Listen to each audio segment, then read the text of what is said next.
శ్రీ లక్ష్మీ పద్మావతి సమేత వెంకటేశ్వర స్వామి బ్రహ్మోత్సవాలకు రాజకీయాలకు అతీతంగా నిర్వహించాలని మంత్రి పొన్నం ప్రభాకర్ అన్నారు. జిల్లాలోని ప్రతి ఇంటికి బ్రహ్మోత్సవాల వేడుకల ఆహ్వాన పత్రిక అందేలా చర్యలు తీసుకోవాలని అధికారులకు సూచించారు. ఫిబ్రవరి 14 నుంచి 21 వరకు జరిగే స్వామి బ్రహ్మోత్సవాల ఏర్పాట్లపైన కరీంనగర్ కలెక్టరేట్లో సంబంధిత అధికారులతో సమీక్ష సమావేశం నిర్వహించారు.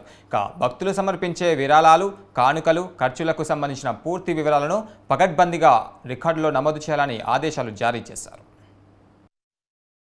వీళ్ళు గతంలో జరిగినటువంటి దాని ప్రకారంగా ఆదాయానికి మాత్రం లెక్కలేదు కానీ ఖర్చులు లెక్కితే ఆ ఖర్చు లెక్క ప్రకారంగా దాదాపు 1.80 లక్షల నుంచి 2 కోట్ల రూపాయలు ఖర్చులు పెడతా ఉన్నారు. దానికి సంబంధించి కూడా ఆదాయ మార్గాలుగా ఇక్కడ ఉన్నటువంటి రైస్ మిల్లర్ అసోసియేషన్ కావచ్చు, గ్రానైట్ అసోసియేషన్ కావచ్చు, కిరాణా వర్తక సంఘం కావచ్చు, లేదా ఇతర ముఖ్యమైనటువంటి ఆర్థికంగా ఆ ధనలక్ష్మి కటాక్షంతో ఉన్నటువంటి పెద్దలు కావచ్చు, అందరూ కూడా ఈ కార్యక్రమంలో నేరుగా భాగస్వాములు అయితే ఎవరైతే ఇచ్చినది లెక్క ట్రాన్స్పరెంట్గా ఈ 40 కమిటీకి సంబంధించినటువంటి వాళ్ళే తీసుకోవడం కానీ ఖర్చు చేయడం కానీ వాళ్ళే చేస్తారు. ఎక్కడ కూడా ఫైనాన్షియల్ ఇంప్లికేషన్స్ లోపల మేము ఎవరైనా కూడా భాగస్వాములు కాదు.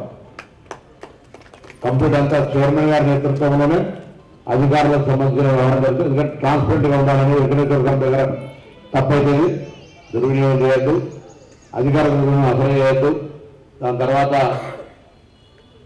అట్టహాసంగా ఆడంబరంగా ఎవరైనా కారణము బలవంతంగా డబ్బులు వసూలు చేసే అవసరం లేదు. 30 లక్షలు వసూలు చేసి 3 లక్షల రూపాయలు రికార్డు రాసే అవసరం కూడా లేదు. కాబట్టి దయచేసి కంటబడేటువంటి పెద్దలందరూ కోరుతాను.